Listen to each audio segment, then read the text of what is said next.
So today's topic for the training is LGBTQ plus cultural competency.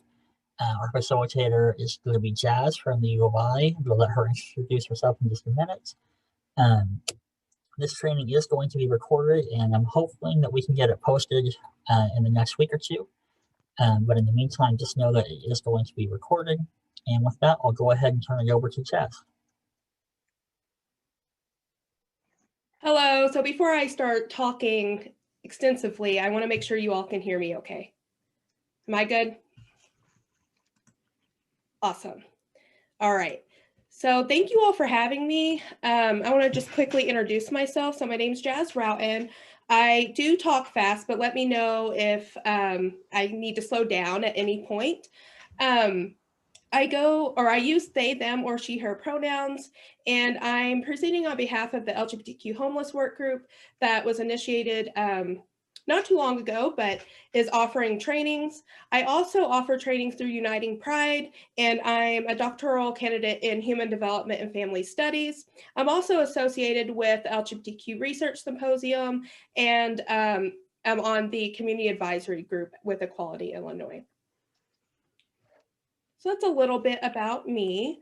For this workshop, I have come in with the assumptions that you are watching with good intentions, that you're ready to engage in discussion, that you're here to gain confidence, knowledge, and skills, and that you're interested in just generally being an ally to and for LGBTQ people within whatever services that you're providing or whatever career that you have. I talked to Thomas a little bit earlier, and it seems like you all are coming from a broad range of places. So if any point within this workshop, if you need any specific help, drop some information in the chat, and I'll be happy to assist you with becoming more affirming.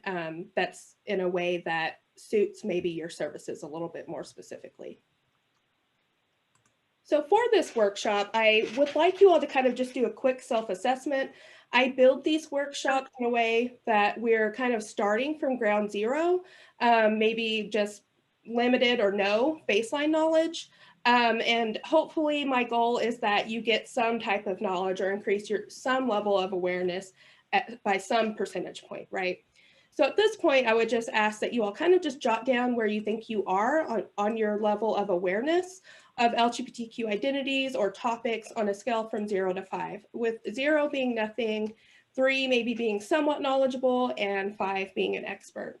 And hopefully we can learn from each other throughout this process. Some of the learning objectives that I put for today is one, just starting out by showing some information about why you should care. So we're going to look at LGBTQ demographics in Illinois. Because this was through the continuum, I also am including a little bit of information that was put together on LGBTQ homelessness that we had shared a little bit previously. And then we're going to look at local data from Uniting Pride on that issue as well.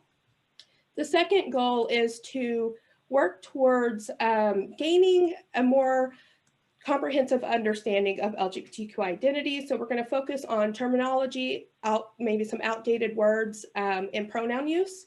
And then lastly, I just want you all to explore ways to be inclusive and affirming of LGBTQ individuals in your services. So I have one form that we can review. Of course, these are going to look different depending on the services that you provide, but we can engage in some conversation about how to adapt to those forms, and I'm interested in hear what you all's thoughts are with that. So those are the learning objectives. Depending on everyone's level of understanding, we might spend more time on number 2, particularly around terminology. I want you all to know that this is the place for you all to ask some of those questions that maybe you've been too shy to ask. This is the place where you can get more understanding if you're still unsure about something. So don't be shy, definitely speak up if you need some clarifying or more developed understanding of something or description of something. All right, so let's hop just into Illinois LGBTQ demographics. So overall, I like to kind of break down this kind of myth that LGBTQ people primarily exist in cities. Data has showed that LGBTQ individuals constitute between 1.7 and 10% of every state's population, meaning people are residing within rural or non-metro areas. Looking at data just more broadly in Illinois, LGBTQ adults make up 4.3% of the entire population, and 28% of those are parents. So they're raising children, they have families in some sense. Research also shows us that parents are generally more likely to reside in rural or non-metro areas, particularly more so female couple households more so than male couple households.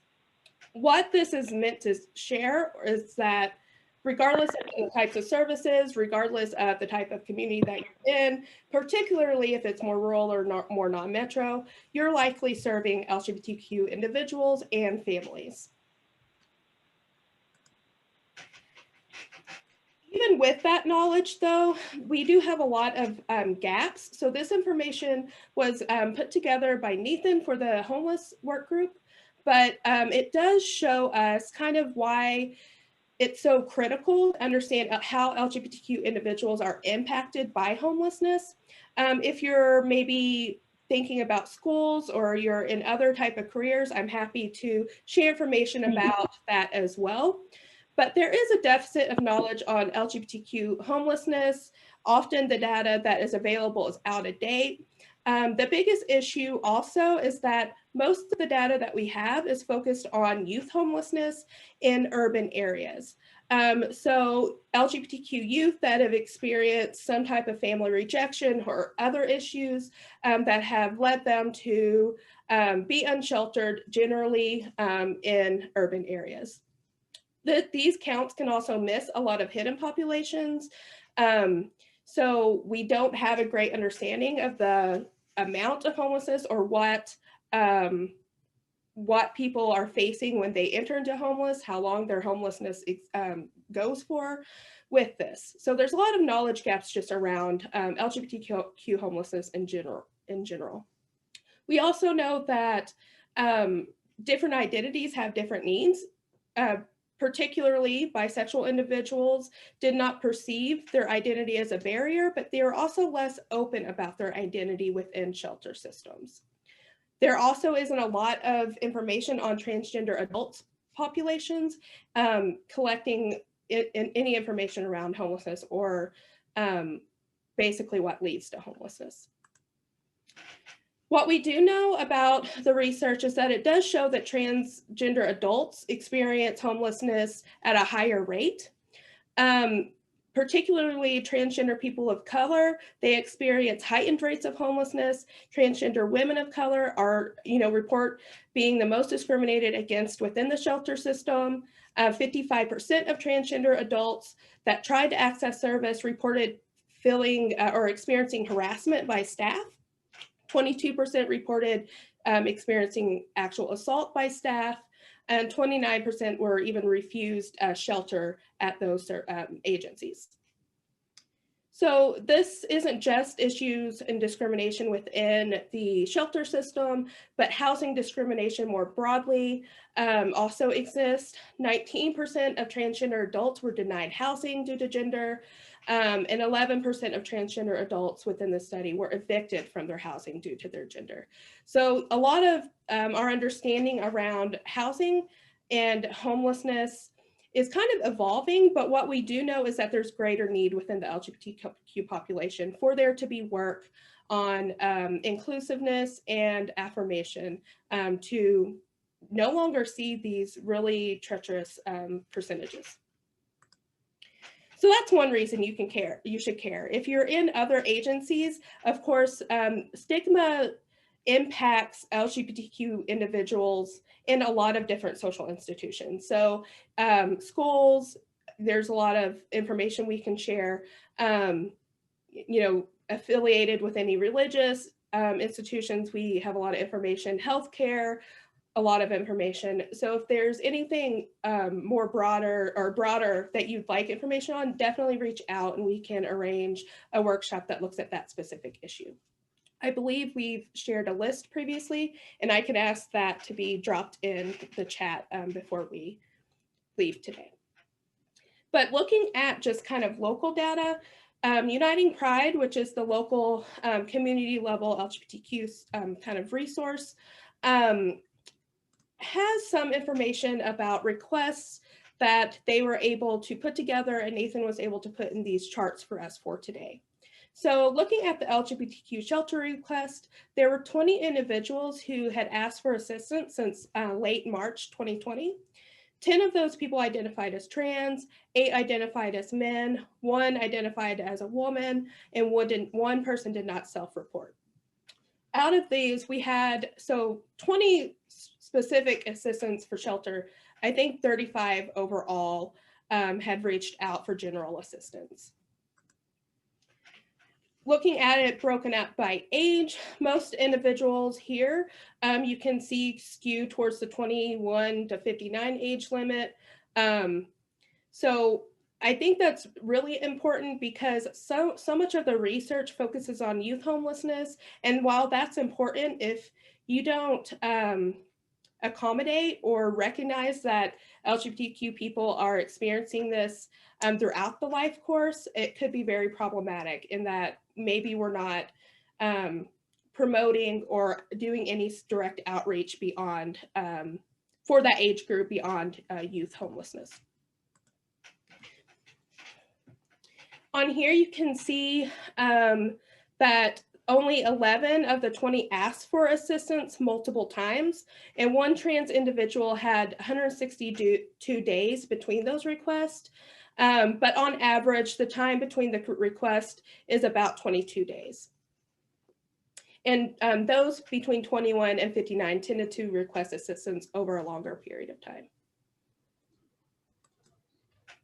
Here it shows LGBTQ shelter requests by age and shelter attempt. As you can see, more individuals have not attempted to access available shelter resources than have. And, you know, we haven't really collected information as to why, so that's kind of a next step into fully understanding why trans people were not wanting to seek out shelter. And then here's the other information that was collected. Basically, some of the people who had requested assistance had children. It seemed as though about 15 were HUD qualified, and there were other issues and additional barriers that some of the individuals had, such as intellectual or developmental disabilities that they were also working with. Those that did try to access shelter services had multiple requests to Uniting Pride for assistance, but this is what information that we have currently. So just to kind of sum up that, you know, we know that since COVID hit, there's been an increase in assistance requests just more broadly, particularly around, you know, experiences of being impoverished or needing housing. But what we're seeing in the data is that predominantly it was trans individuals that were specifically seeking assistance, and most of those individuals had not attempted the shelter services. So with that, what I want you all to keep in mind is, you know, not just with shelters, but how can we increase perceived acceptance in any of the services that you're providing, and how do we get access or demonstrate that your services are open and inclusive and affirming of LGBTQ individuals. One second. Oh, just check in chat really quick, sorry. So just think of these as we go, and you can think of them particularly within whatever service you're providing. The key to being an effective ally for LGBTQ individuals is to be mindful of your own positionality, your own social locations or identities. And to do this, you have to be really reflective of your own biases or own privileges. So at that point, I hope that you all can kind of think through maybe some identities that you'd hold that you would need to think critically about to better serve LGBTQ individuals. So if anyone would like to speak up, I'd welcome some discussion about this. What are some privileges or biases you might have that you would need to recognize to be an ally?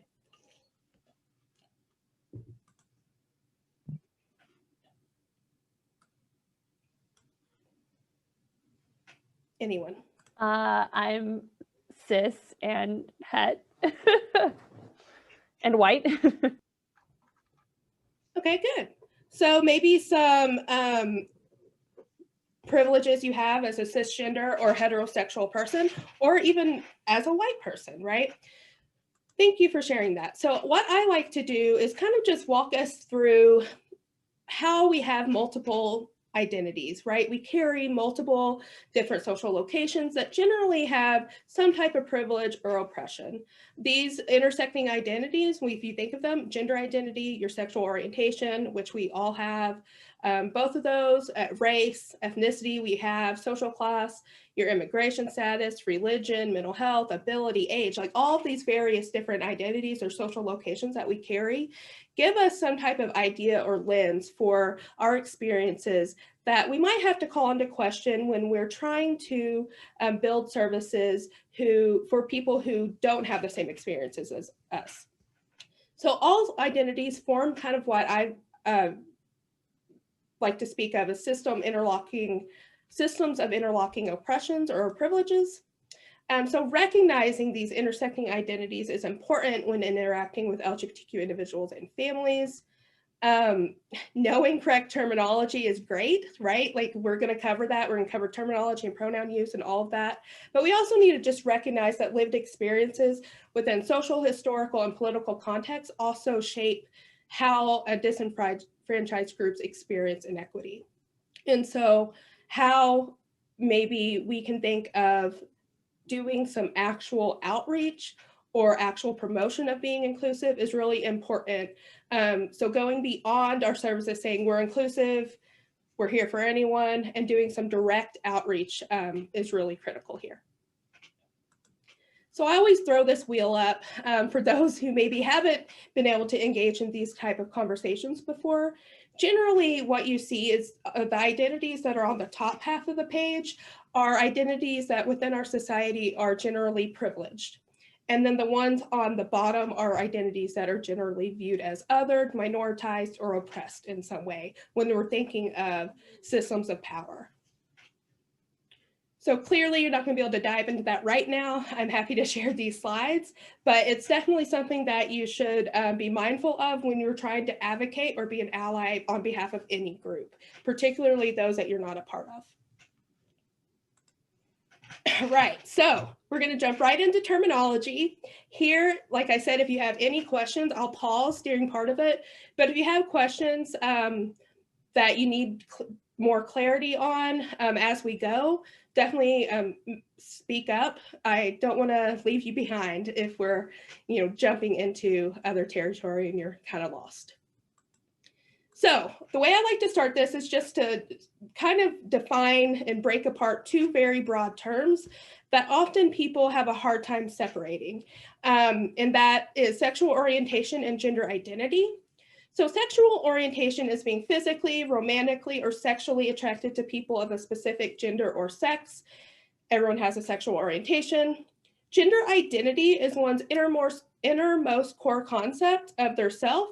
This can include identifying as male, female, maybe a blend of both or neither, and many more. So it's how individuals define and act on their gender. You can even think about this as a sense of being masculine, feminine, or gender expansive, right?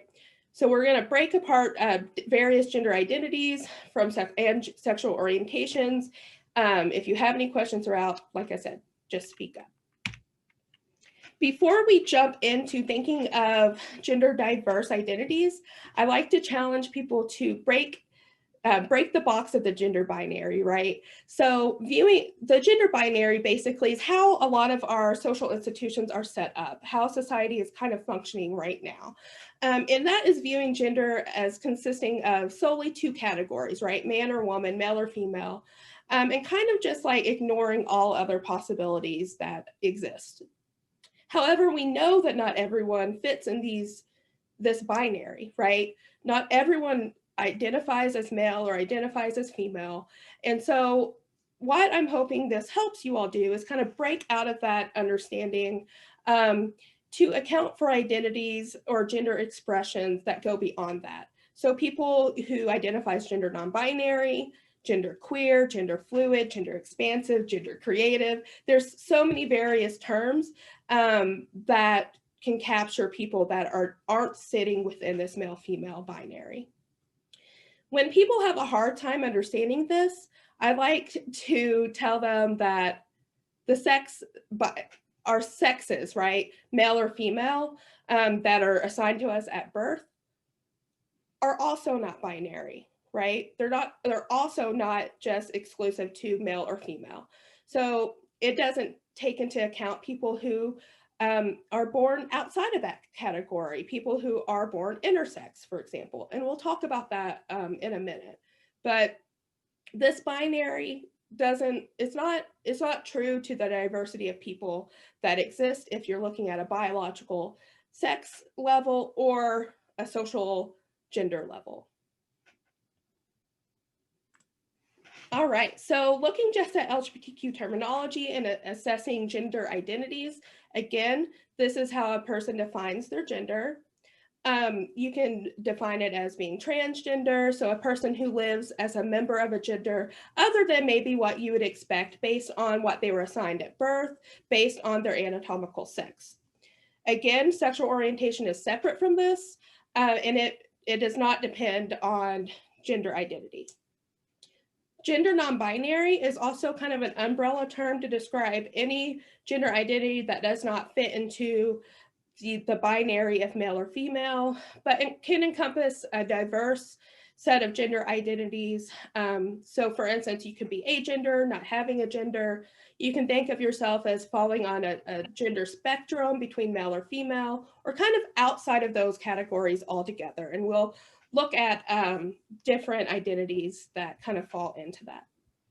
The last term I want to introduce under gender identities is cisgender.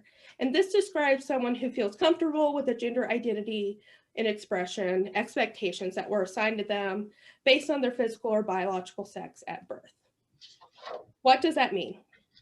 Cisgender means basically if a person was pregnant, right? They had that child and in the ultrasound, the doctor said, hey, you're going to have a girl, right? Based on what they could see going on anatomically. And then that little girl grows up to identify as a woman. That's a cisgender person. Jumping into sexual orientation terms, again, this is the desire for intimate, emotional, or sexual relationships with people of same gender, another gender, or multiple genders. So L, lesbian, that's a term used to describe women who are attracted romantically, physically, or emotionally to other women. Gay is a term used to represent men who are attracted to men in a romantic, physical, or emotional sense. It's also used as an umbrella term to refer to LGBTQ communities, but it's not as prevalent anymore. I think more so depending on geographically your location, the umbrella term is kind of shifting to queer more so than gay. Looking at bisexual, this is a person who is emotionally, physically, or sexually attracted to two or more genders, or it can be defined as a person who is attracted to men and women. So generationally, there's a little bit of a difference here, but ultimately it's getting at the fact that you're attracted to more than one gender. Asexual is a person who generally does not experience sexual feelings or attraction to any group of people. And aromantic is a person who does not experience romantic feelings generally to any group of people. And then lastly, pansexual is a person who's attracted to all or many gender identities or gender expressions. So it's kind of expanding beyond what we defined with bisexual.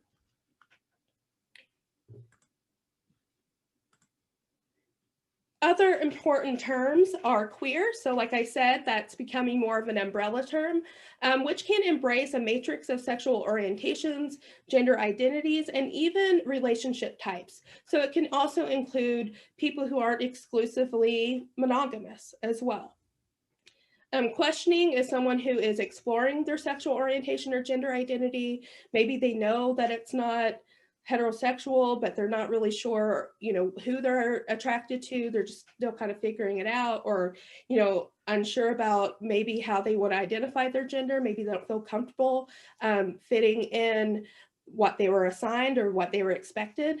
And then intersex, going back to our discussion or what I was talking about within sex binary, is a person whose combination of chromosomes, gonads, hormones, internal sex organs, or genitals differ from what you would classify as male or female.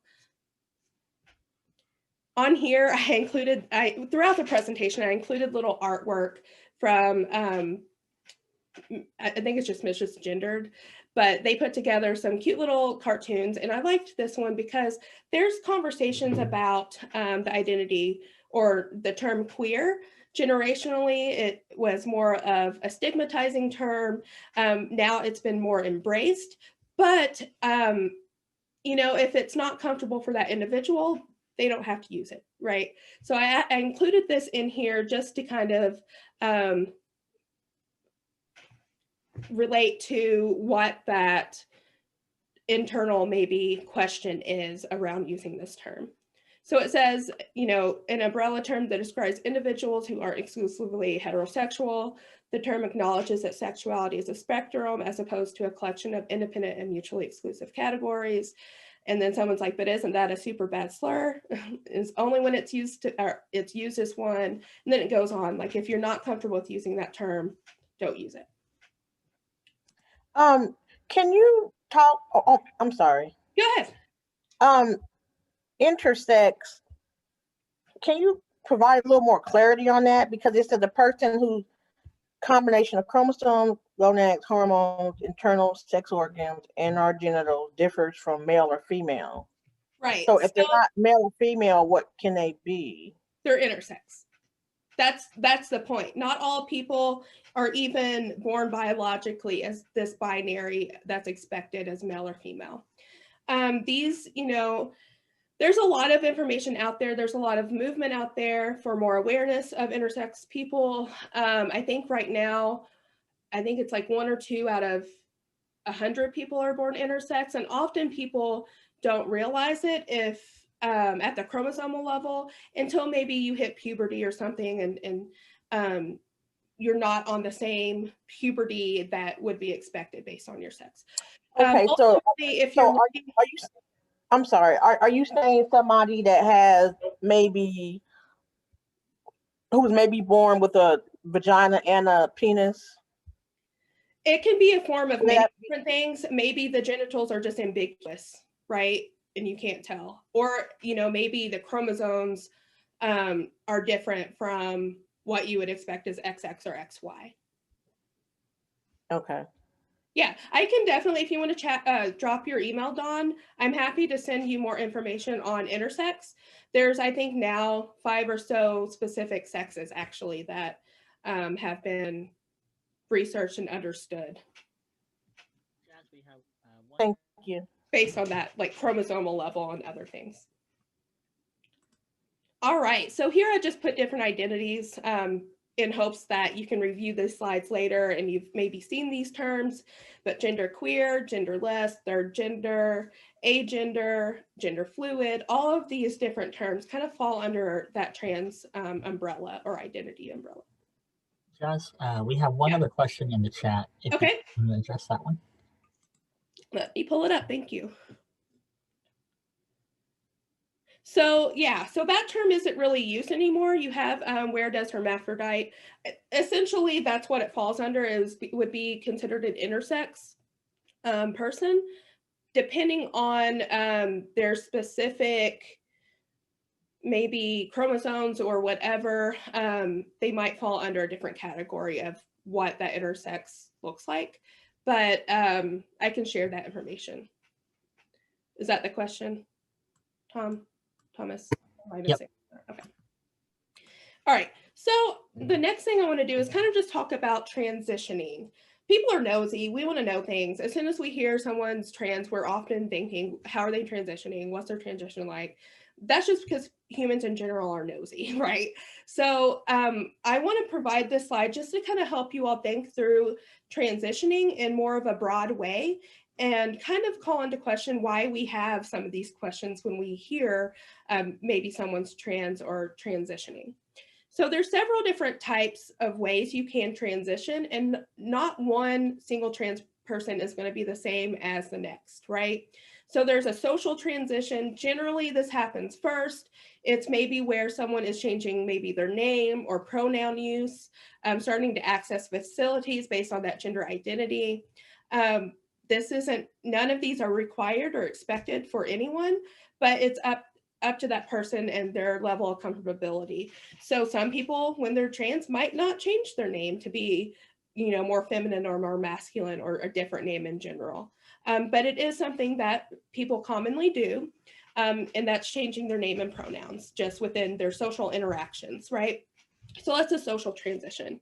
The next type's legal transitioning, and this is when you're changing maybe your gender marker or name on any of your legal documents. This could be your driver's license, your passport, your social security card, birth certificate, any of those legal documents that you have and have to carry around.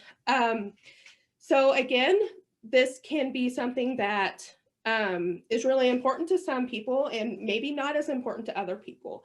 It is also a safety issue, right? So particularly if you're encountering, I don't know, say a police officer, it might be safer for you, for your gender expression to match the markers and everything and your name that you go by socially on your legal documents. It's also important to question how or to recognize this as a barrier, particularly for people who are impoverished, right? So there's often just barriers you might have to go through with paying these certain fees or accessing, even knowing where to go to initiate some of these legal changes. One second, I saw something in the chat. Oh, yeah. So Daria posted a handout for people who were wanting more information on those who are intersex. So definitely use that. Sorry. The other type of transitioning is a medical transition. So you can think of this as like receiving gender affirming care. If this could include hormone therapy or other surgical treatments. Again, not all transgender people want a medical transition. Some people do. Some people who might have maybe some body dysphoria or gender dysphoria, this could be really critical and really important for them to be able to access these medical transitions. So the key here is that there's not one way to be transgender, therefore there's not one way to transition, but often people transition in these various ways, either social, legal, or medical, maybe one, maybe two, maybe all three.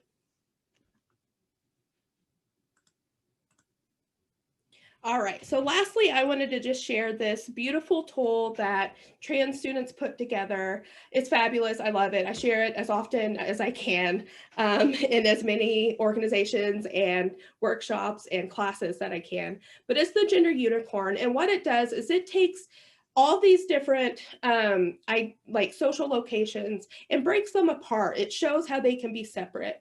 So I said we often conflate and get confused between sexual orientation, gender identity, but really what I think we conflate more is gender and sex. And so here you can see, and this happens from the time we're born, right? So like this conflation happens, like the example I often like to give is the gender reveal parties that are like burning up all the force that we have, But this conflation happens really early on in society. A person who may be having a child finds out really early on through an ultrasound if they're having maybe a boy or a girl, right? And then they conflate that to a gender identity, dress that individual in a certain expression, blue for boys, pink for girls, whatever. But this happens really, really early on. But this is a great tool that can help us kind of separate those things, right? So gender identity has a little rainbow pointing to the gender unicorn head, right? And you can rate yourself on all of these. And I think it's useful for you all to do that, just to kind of see how they're separate. So you can say, hey, identify as a woman, a male, or these other genders, right? Maybe someone who fits out of that binary, you might mark yourself there. Gender expression, right? All of us have a different gender expression. We change maybe some of it to look more feminine or more masculine, depending on occasions, right? If it's a fancy dinner, you might get dressed up in a more feminine or masculine way than you would maybe look in your gym clothes, right? So we all have kind of fluidity a little bit around how we express our gender, how we dress, and how we want other people to relate our gender through that. Again, your sex assigned at birth, female, male, or other, or intersex, you know, you could be lumped in those. And then the bottom lines are kind of getting at your sexual orientation. So who you're physically attracted to and who you're emotionally attracted to. And so those who are asexual might mark 0 for physically attracted to anybody. And those who are aromantic might hit 0 for being emotionally attracted to others. But you can, you know, mark yourself on here, like if you're more physically attracted to women than men, or more emotionally attracted to men than women, whatever, but it can range here. It varies. So I just encourage you all to use this tool on yourself and kind of call into question maybe what these differences are for yourself, to kind of build empathy for someone who, you know, might have different identities or mark themselves differently on the gender unicorn. Okay, so that was a lot of information and it came at you pretty fast. So I want to pause and see if there's any other remaining questions for terminology, for gender identity, for sexual orientations, or for intersex. And I know Daria had put a pretty cool link in there that can define intersex identities a little more. And that some intersex people have reclaimed the term hermaphrodite. So that's good to know. Any other questions? I had posted a question in the chat. I was just curious about with the different terms for gender identity, do the different terms, can they kind of describe the different places within the transition where people are, or is it more just several terms to describe the overall process? Does that make sense? So I think you're asking if specific gender identity terms relate to the process that they're in for transitioning or understanding their gender. Yes. Yeah. Not so much. It really is just an identity, a self label, right? So it could represent where they're at, just exploring their gender, if you're thinking of gender being more fluid. But for the most part, it doesn't mark kind of where they are in a transition process. It's just how they're currently identifying their gender. Okay, thank you. So I would think of it as an identity and less of something tied to behaviors or desires. Sure. Any other questions?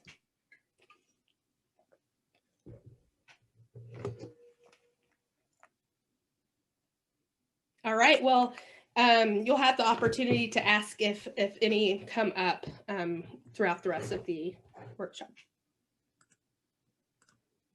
All right, so digging into language use.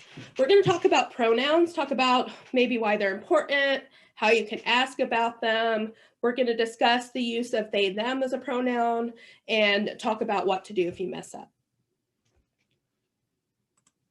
All right, so pronouns are important because they respect, or using the correct pronouns show that you respect someone's identity. It makes spaces more inclusive, particularly of transgender, gender nonconforming, gender non-binary people. It shows that you not only respect their identity, but that you're willing to change, right? And be respectful and be inclusive within whatever services that you're providing, that you're more open, right, to understanding and being respectful of those identities. It also actively works against cisnormativity, and that's the assumption that cisgender identity is the norm in any interpersonal interactions or within any institutions. Also, using pronouns is an easy way to show the LGBTQ community that you're welcoming and affirming of all genders. It is such an easy way to just symbolize that, you know, maybe you're working towards being an ally or an advocate, and that you've at least engaged enough to understand that people can have pronouns outside of she, her, or she, her, hers, or he, him, his. So they matter for inclusivity because they relate to gender identity and help us understand that we often make assumptions around gender identity based on gender expression and name. But that doesn't mean that those are the pronouns that that individual uses. So I'm asking you to just actively keep those assumptions in check, right? Don't assume someone's pronouns or gender identity based on their gender expression, clothing, hairstyle, makeup. Or name, right? So we socially label names as more masculine or feminine, but that does not mean that that's how that person identifies their gender. And that doesn't mean that because of that, that they use specific pronouns. So it's just actively working on maybe some assumptions that we have been taught to make without even recognizing that we've made them. Why this is so important is that assumptions can lead to misgendering and dead naming. So misgendering is the experience of being labeled by others as a gender other than the gender that the person is, right? So if anyone comes to you and they're like, hey, I'm using these pronouns, this is my name, and you regularly refer to them as your previously assumed pronoun, that's misgendering.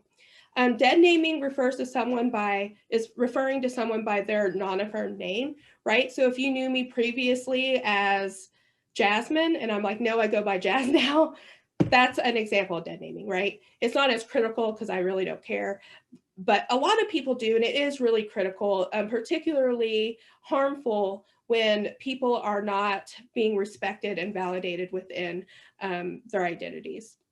So like I said, misgendering and dead naming can lead to being invalidated, disrespected, unsupported. And the key here is that, you know, research has shown that calling a transgender person by the correct name with the correct pronouns is the most effective way to reduce suicide risk, right? It's an easy thing you all can do. And it's just out of respect, being respectful of people. How you should ask about pronouns. You know, I think this is a really critical question, and it changes, right? I know when I first came to campus, everyone was on this pronoun kick to first day of class or first day of a meeting, everyone go around, share your name and pronouns. And that's really not ideal, right? Because you're asking people to be vulnerable in an environment where they don't know anyone else. So what I like to do is tell people to symbolize that you are understanding by sharing your own pronouns on name tags, email signatures, website directories, anywhere your name shows up, put your pronouns beside it. So you see here in my name, even through Zoom, I put they, she beside it, right? So these are just easy ways you can symbolize that, hey, you understand that what this conversation is, you understand what pronouns are beyond he and she, and you're welcome, you know, to have that conversation. Basically, by sharing your pronoun, and you give the opportunity for others to trust in you and share their pronouns with you. And I think that's really what's most important. You can also symbolize this inclusiveness by, you know, doing some type of putting something on your profile that it shows inclusiveness, rainbow pin, a visible safe zone sign, an ally, something. Now that most things are through Zoom, right, you can be creative about that, but ultimately symbolizing inclusiveness is really important, particularly in your services, if you're hoping to, particularly if you're hoping to do any direct outreach. I primarily rely on individuals to come to me with their pronoun and name. after symbolizing, you know, that I'm understanding of that. The key here is you don't force anyone to share their pronouns. If you don't know, go by a name, but just be respectful. And if you don't know, you can just use that person's name. And Dawn, I see your hand raised. What question do you have? Oh, no, I raised my hand. I don't know if Dawn raised her hand or not. Your name is showing up as Dawn for some reason. Oh, interesting. Okay, because there was two Dawns on. I mean, yeah, I'm not sure why that happened. And then because I know she put a question in the chat. I didn't write that. That's okay. About that term, her hermaphrodite or whatever. What's your question? So Jazz, so your pronouns is they and she. Right. So why not they, her and she? I mean, because her is part of that too, right? I mean, because her and she is the same, will indicate female, right?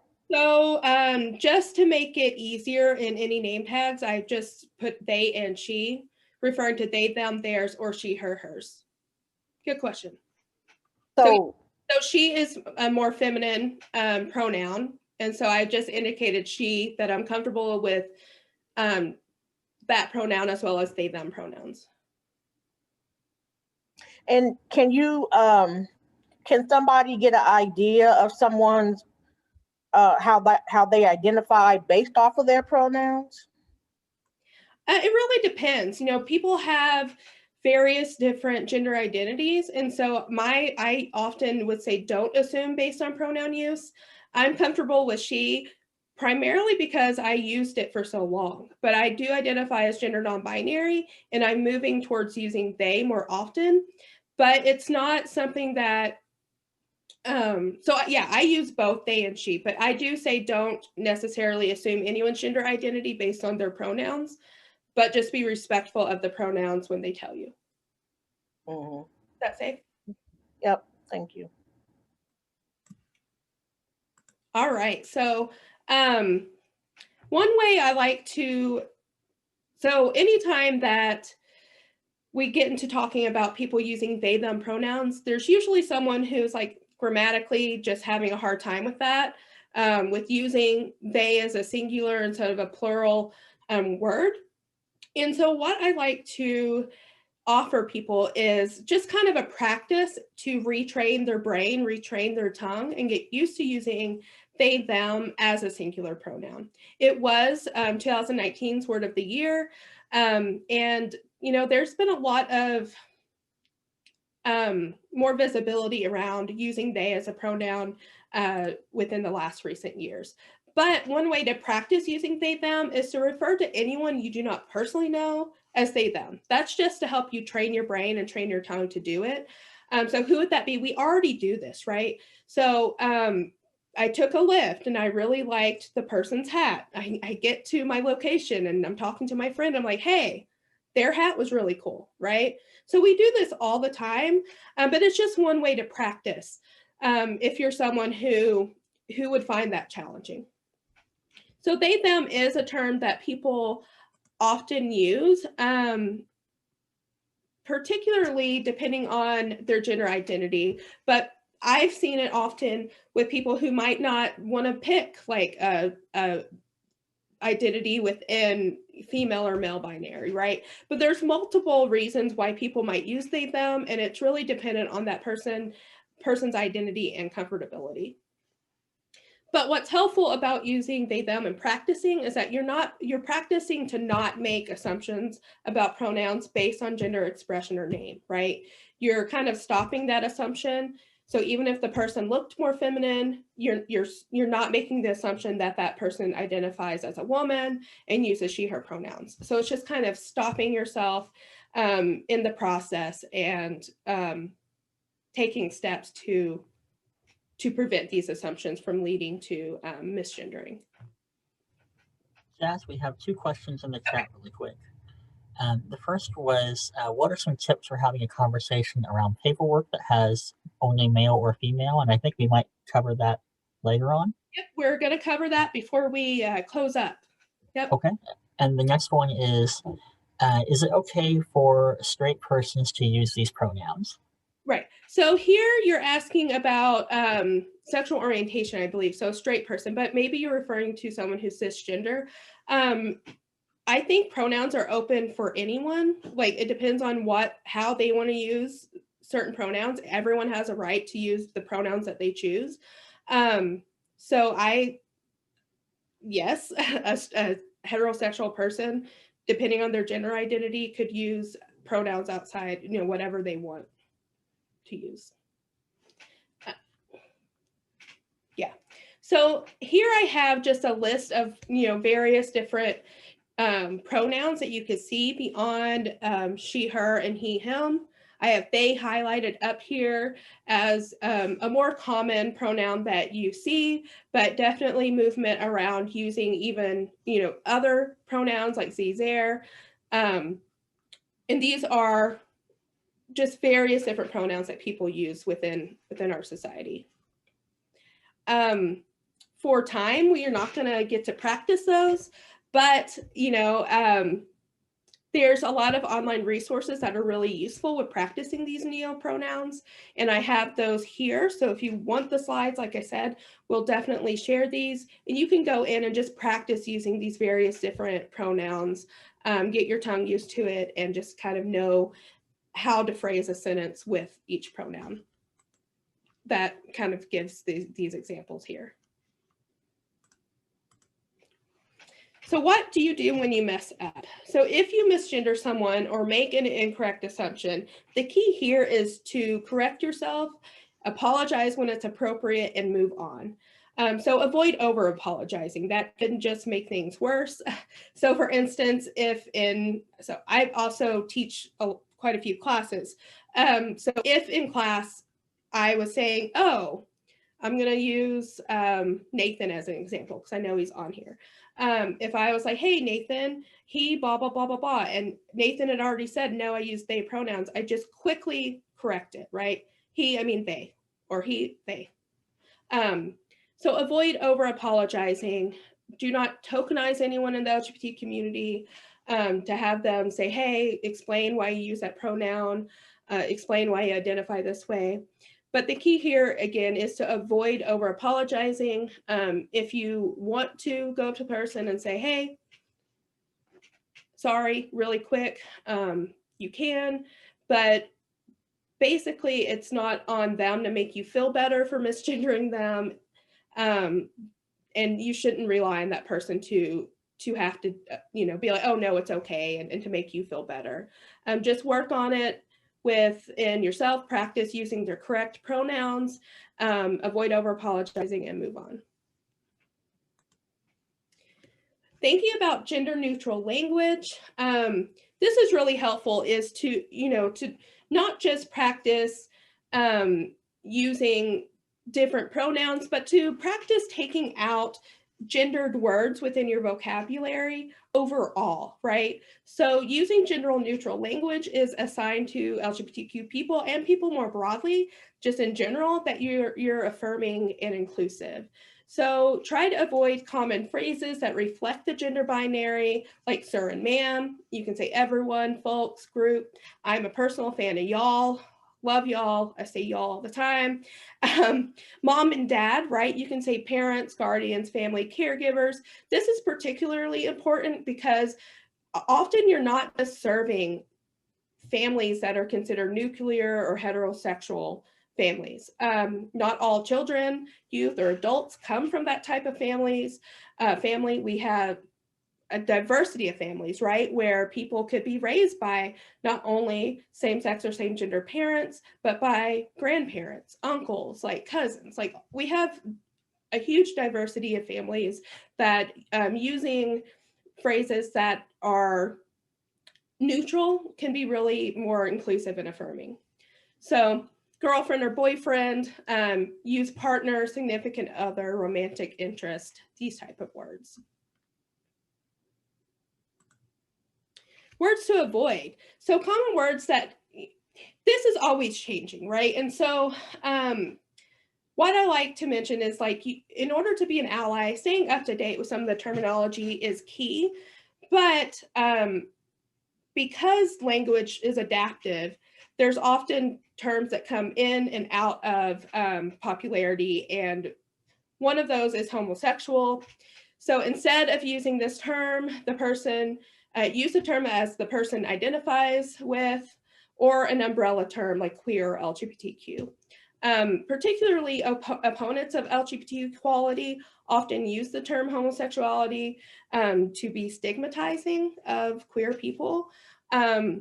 It also reduces a lot of identities just to sexual behaviors or patterns.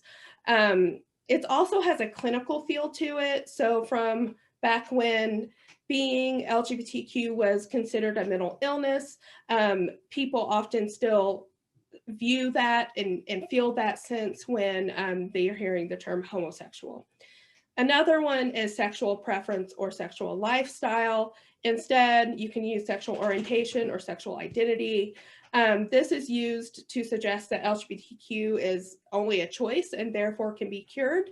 So people who are proponents of maybe conversion therapy often use this type of language, preference or lifestyle. So try to avoid those terms. Another one is transgendered. Instead, just use transgender. Also avoid transgender, transgenders, transsexual. Well, some people can identify as transsexual and transvestite, whatever. But in broad scheme, try to avoid them. Transgender is an adjective, not a noun. So, I need to add the unnecessary a or ed to the term. Doing so makes it seem like it's some type of condition of some kind. Transsexual is an older term that was originated kind of out of the gender clinic medical field and psychological communities. Some people have permanently changed their sexual organs, or sorry, I'm getting a message. Or seek to change their bodies through medical interventions. And this can include hormones or the other surgeries we mentioned. But unlike transgender, transsexual is not an umbrella term. So there are folks that identify as transsexual and they say, hey, this is my identity, I am transsexual. But for the most part, when you're thinking of umbrella terms, it is switching more to the term transgender. Oops. And then lastly, not everyone who is transgender identifies that way. It's important to understand that someone's identity as someone who's transgender may just identify as a man or a woman within those categories without any modifiers. All right, so it was quite a bit of information. So we have about 20 some odd minutes left. I want to pause and make sure I've answered any of the questions that have been brought up. We do have an opportunity to talk about forms and how we can be inclusive in those here shortly, but outside of that, were there any other questions about terminology that we need to clear up? Or pronoun use?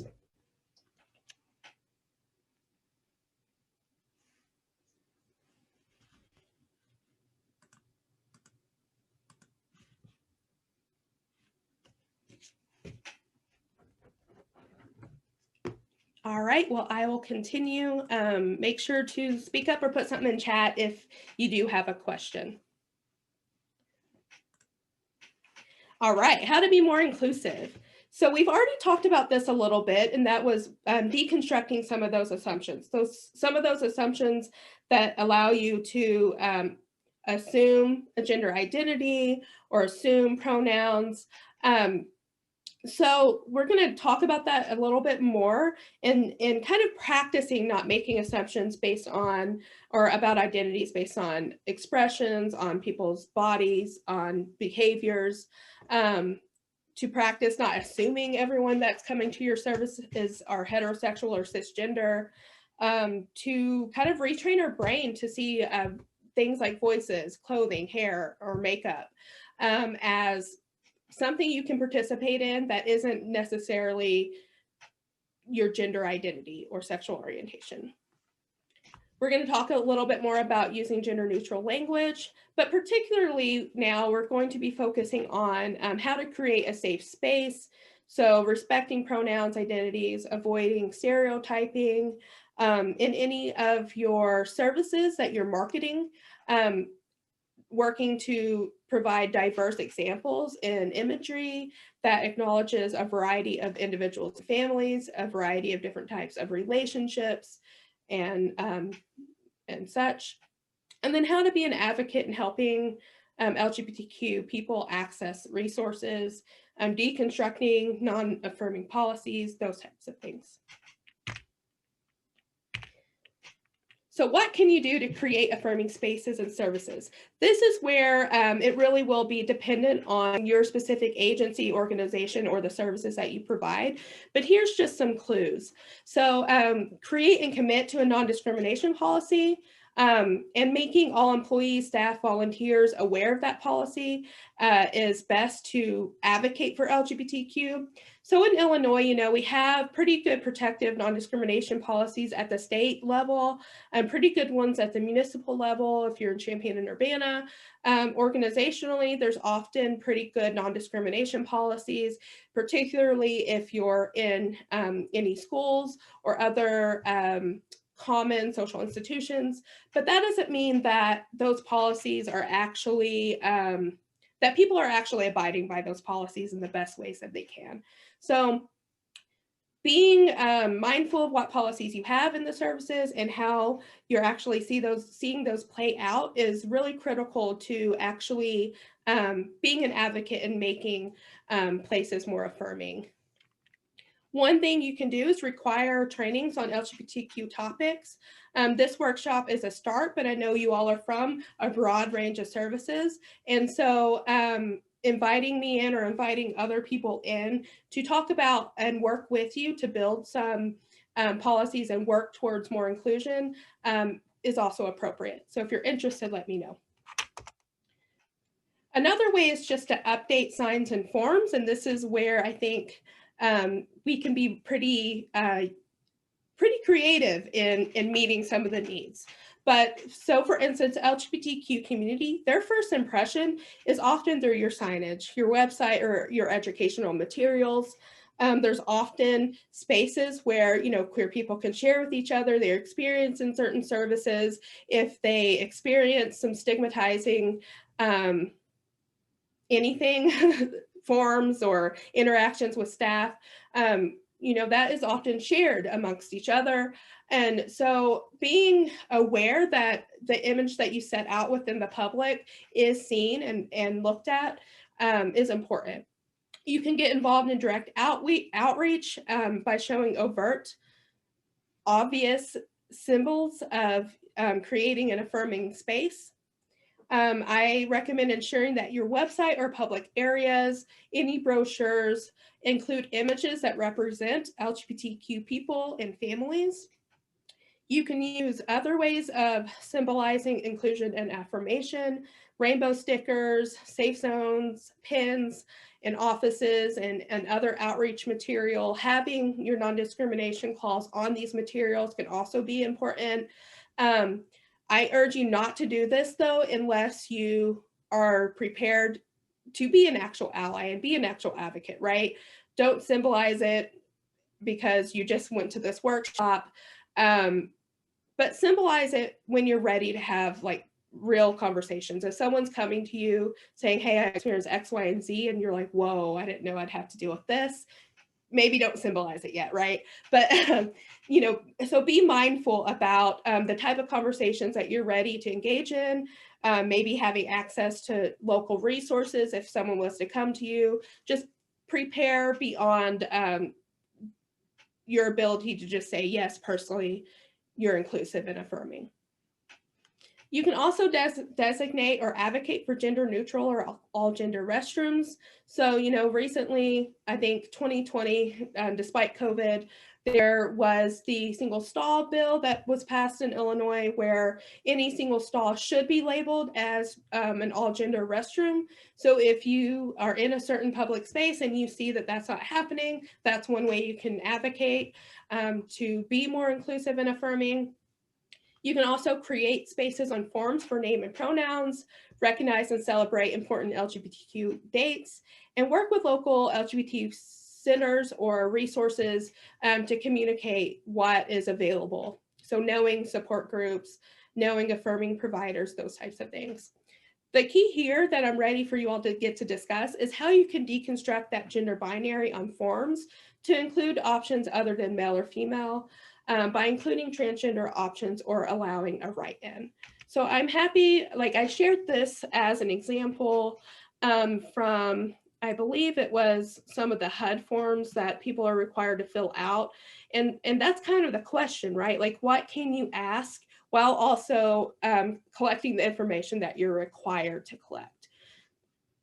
So I kind of want to open it up for a brainstorm area. If anyone wants to talk about maybe what they're required to, oh, I think I froze. Maybe what they're required to collect and how they can be creative to adapt these forms. I think now's a great time to open that conversation. So what are some thoughts? Yeah, someone has posted in the chat here.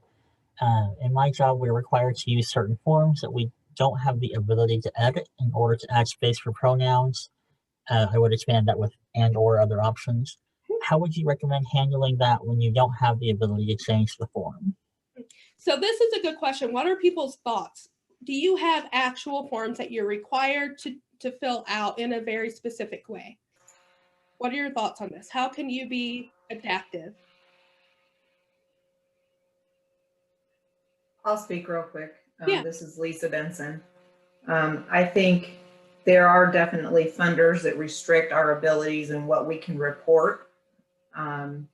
We definitely can be more inclusive in the sense of the way we ask, and we can validate information, but then talk through where maybe they want to have choice in what category we have to then reflect.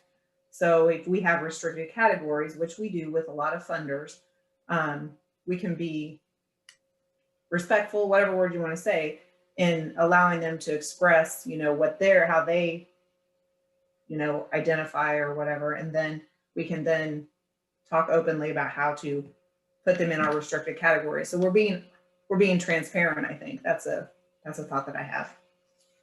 Other ideas. Thank you, Lisa.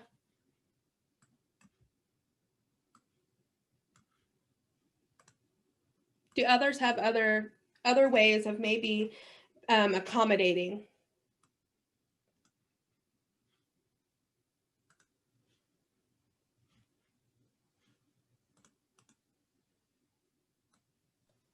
I'm usually really apologetic. Sometimes our forms don't let us move on. So if we're doing something online, it like won't let me move on. And I'm like, hey, I'm so sorry. It's only giving me 2 options. And to move forward, you have to pick either one of these. And like, I try to say like, we can add explanations later. Usually there's like a notes or comments.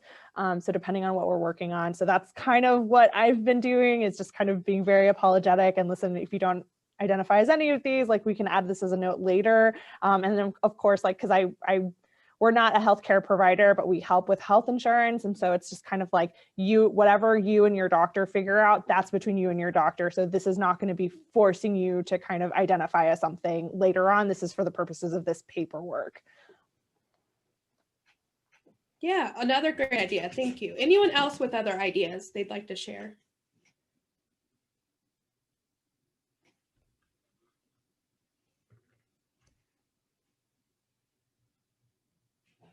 I think both of those are excellent examples of how we can be adaptive. So I know with a lot of our services, especially with any type of federal programs, you have to collect certain demographics, right? And often those demographic forms aren't very inclusive of identities beyond male or female, right, or man or woman. So I heard some really good examples of how you can be adaptive, right? So maybe saying, hey, we know that these identities aren't very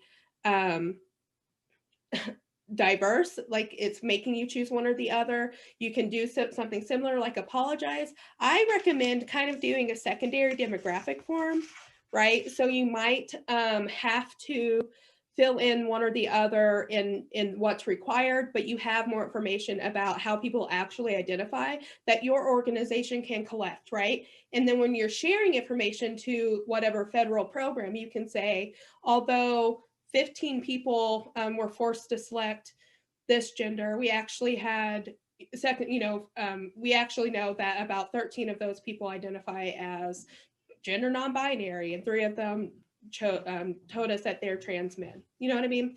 So I recommend doing kind of like a secondary demographic form, utilizing that note section while still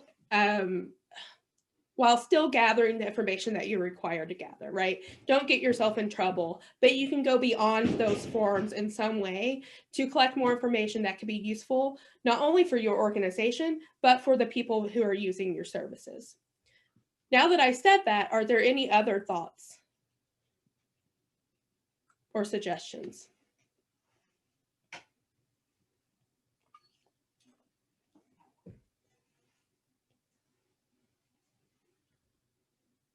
Well, I know all of you all, like I said, come from a broad range of services.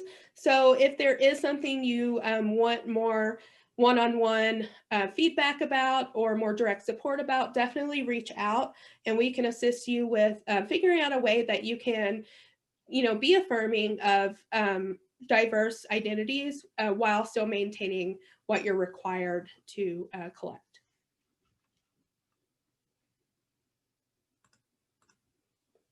Another way I like to just promote being an ally or advocate is for you all to just get involved, know the local resources, sign on as your organization or your school as someone who's committed to doing work that is inclusive and affirming of LGBTQ people. The key here is that allyship or being an advocate is an active process, not a passive one, right? Language is adaptive, identities are adaptive. More and more identities are coming out, and more people are identifying in different ways. And so being a participant at a workshop like this is great, but it definitely takes more than a one and done type of thing to be a true advocate. So the key here is to continue educating yourself about LGBTQ identities and issues, and work within whatever services that you are part of to advocate on behalf of LGBTQ. And knowing your local resources. So Uniting Pride has several different support groups that you could know about and provide information for to anyone who comes to you. Like maybe if you do have some type of safe zone sign up or something, and someone comes to you, you know what's available. So pointing them to Uniting Pride and some of the services is one way you can be more inclusive. Other resources like Planned Parenthood you can be aware of. Daria's putting together at Uniting Pride a really cool list of healthcare providers that are LGBTQ affirming. So just knowing where you can go and look to have that information when someone does come to you is also critical. Another key thing is even knowing like the different events that are taking place with, for instance, the LGBTQ Resource Center on campus. So various different things you can do or check out just to be more mindful of what services are out there and where you can point people if people are coming to you for resources. So just to kind of allow, my dog's wanting to play. Do you hear that? Emmett, stop it. He's like, it's ball time. You've been sitting there too long. Before we wrap up, I want to just kind of open up for any more questions. I pose these questions at Nathan had presented as part of, the information that we had from Uniting Pride with Daria, but how can we increase perceived acceptance, not just at shelters, but other places as well? And how can we be more overt about being inclusive and affirming? So if we just want to, chat about that, or you have any questions regarding your specific agencies, or any wrap-up questions, now's the time.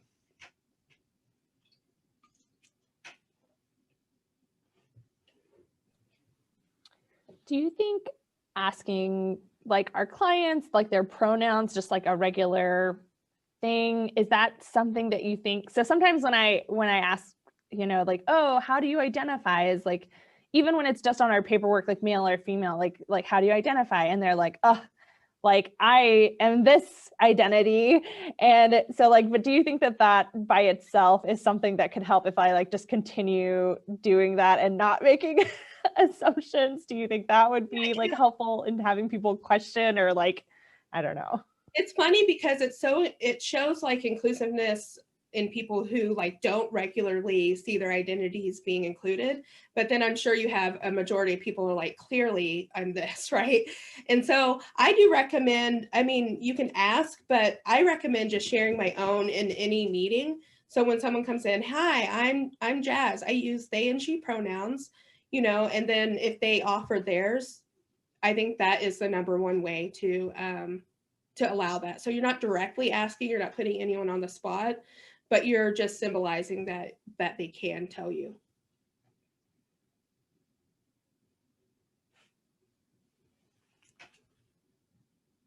Any other questions or thoughts? It's not a question, but for your for increased perceived acceptance, someone had made some flyers to help with this for the LGBTQ work group, and Nathan is going to send those to me, and I'm going to send them out when I send out all the resources as well. Awesome. Yeah, I know. I believe Christopher helped with making some of those flyers. So definitely helpful to show inclusiveness or affirmation for particular service providers or just clientele, whoever's coming into your services.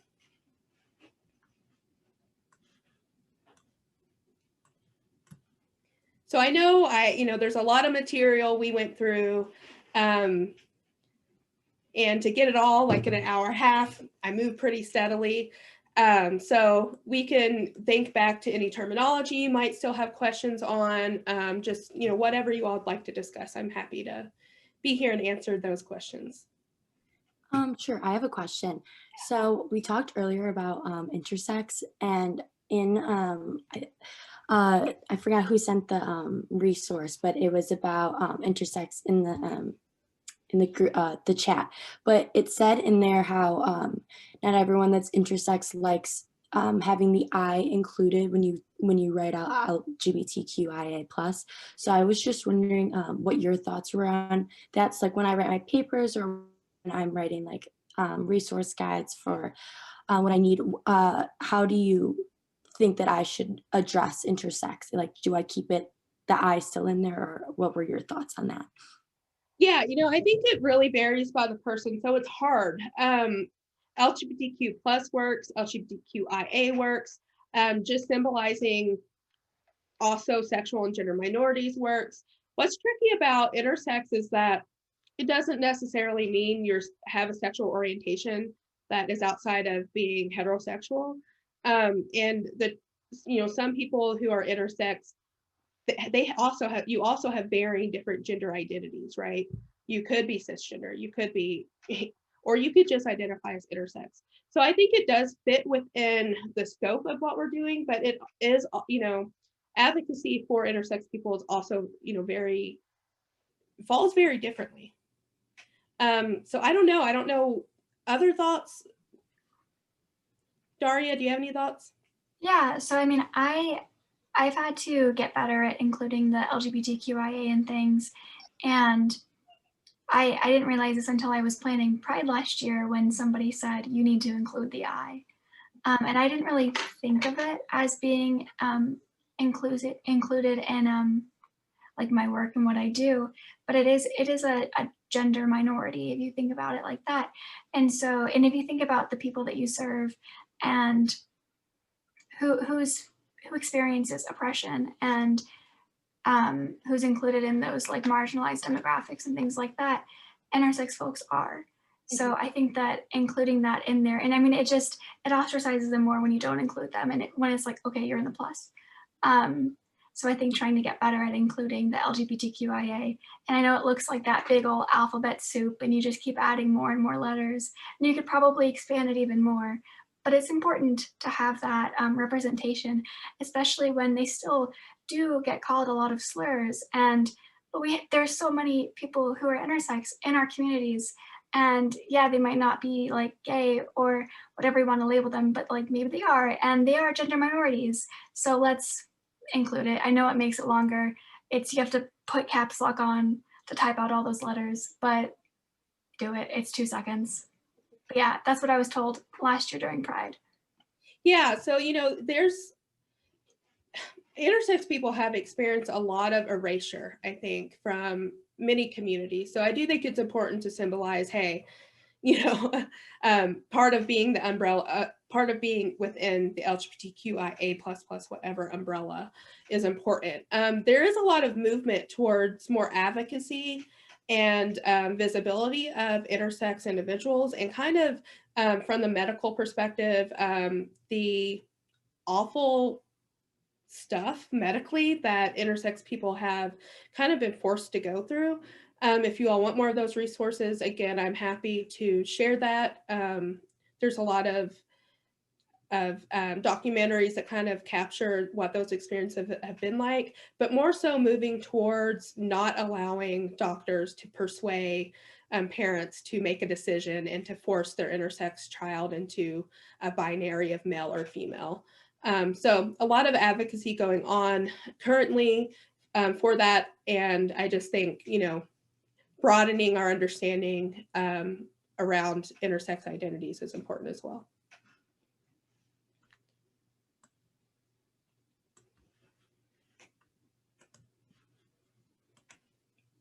Definitely a good question. Other thoughts?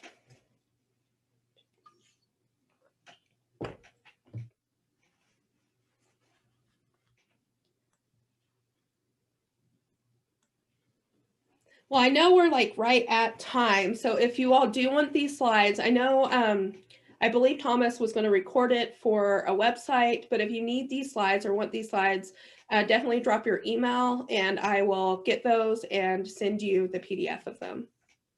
But thank you all so much for coming and spending a few hours with me in this conversation. This work's really important.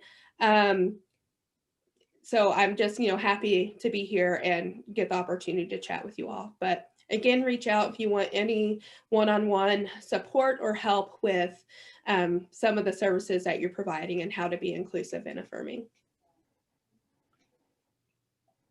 Thanks, everybody. Thank you, Jazz. Like I said earlier, I will send out the resources that were mentioned in the chat in an email tomorrow. I probably won't send the recording out tomorrow, but hopefully we'll be able to send that out at some point. There are some people requesting the slides in the chat. Jazz, could I just send out the slides with the email tomorrow? Is that okay? Yeah, I can send them to you, Thomas, and you can send them with everything. Okay, that's great. So if you register for this on Zoom, you will get an email from me tomorrow with all the resources that were shared here and a copy of the slides. Thank you. Awesome. Thank you so much. Thanks, everybody.